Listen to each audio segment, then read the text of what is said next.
23 जनवरी को विधानसभा का सत्र शुरू होने जा रहा है। इस सत्र को लेकर सरकार तो अपने स्तर पर तैयारी करने में लगी है, वहीं विपक्ष भी पूरी तरह से तैयार हो गया है। इस सत्र में सरकार की ओर से राइट टू हेल्थ बिल लाया जा रहा है। इस बिल को लेकर विरोध शुरू हो चुका है। निजी अस्पतालों की ओर से लगातार सरकारों पर दबाव बनाया जा रहा है कि इस राइट टू हेल्थ बिल में बदलाव किया जाए। बिना बदलाव के अगर यह बिल पारित होता है तो निजी अस्पताल संचालकों की ओर से सड़कों पर उतरकर प्रदर्शन किया जाएगा। हालांकि प्रदर्शन को लेकर चेतावनी लगातार सरकारों को दी जा रही है। पूर्व में भी देखने को मिला था, प्रशासनिक अधिकारियों के साथ बैठक भी हुई थी, लेकिन बैठक में निजी अस्पताल संचालकों की ओर से नाराजगी व्यक्त की थी। निजी अस्पताल संचालक कह रहे हैं कि इस बिल के तहत जो है बदलाव, जो नियम आ रहे हैं उसमें बदलाव किया जाए, क्योंकि अगर कोई व्यक्ति इमरजेंसी में आता है उसकी शुल्क क्या होगा उसका भी जो है निश्चित इस बिल में नहीं किया गया है। ऐसे में कहीं ना कहीं सरकारों द्वारा निजी अस्पतालों पर दबाव बनाया जा रहा है। इसी को लेकर निजी अस्पताल संचालकों की ओर से बैठक रखी गई थी। अब 23 तारीख को निजी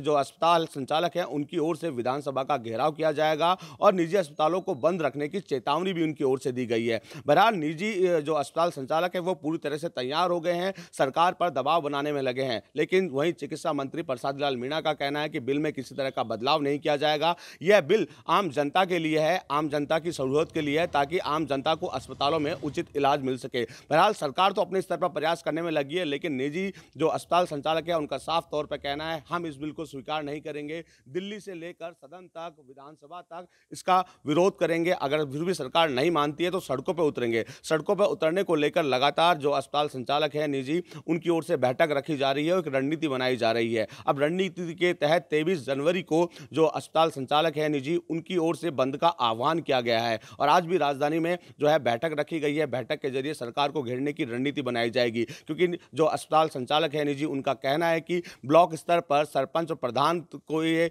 जिम्मेदारी दे दी गई है बिल के तहत कि वो भी कहीं ना कहीं इस जो बिल आ रहा है इसके तहत कार्रवाई कर सकते हैं। तो ऐसे में कहीं ना कहीं निजी अस्पताल संचालकों के लिए इस बिल में किसी तरह का कानून नहीं बनाया गया है, केवल दबाव बनाया गया है। कोई भी व्यक्ति जो है इमरजेंसी में आता है, उसमें क्या बीमारी है, बिना उसके जांच को इमरजेंसी में एडमिट करने को लेकर इस बिल में निर्देश दिए गए हैं। ऐसे में दबाव में आने के चलते निजी अस्पताल संचालक है वो पूरी तरह से विरोध में उतर गए हैं। अब सड़कों पर उतरने के लिए भी पूरी तरह से तैयार हो गए हैं। अलग अलग मंत्रणा की जा रही है। दिल्ली में जो निजी अस्पताल जो संचालक है उनकी ओर से भी दिशा निर्देश दे दिए गए हैं और 23 तारीख को बंद का आह्वान किया गया है। राजस्थान में भी जो निजी अस्पताल संचालक है उन्होंने भी पूरी रणनीति बना ली है। 23 तारीख को सड़कों पर उतरकर प्रदर्शन उनकी ओर से किया जाएगा। बहरहाल देखने वाली बात यह होगी कि अब निजी अस्पताल संचालकों के दबाव में क्या सरकार इस बिल में बदलाव करेगी, क्योंकि सरकार ने तो अपनी मंशा पहले ही डिसाइड कर दी है कि अब बदलाव नहीं होगा और इस सदन में यह बिल पारित होगा। बहरहाल अब निजी अस्पताल संचालकों को कैसे सरकार बनाती है, यह देखने वाली बात होगी। बसंत पांडे, TV9 जयपुर।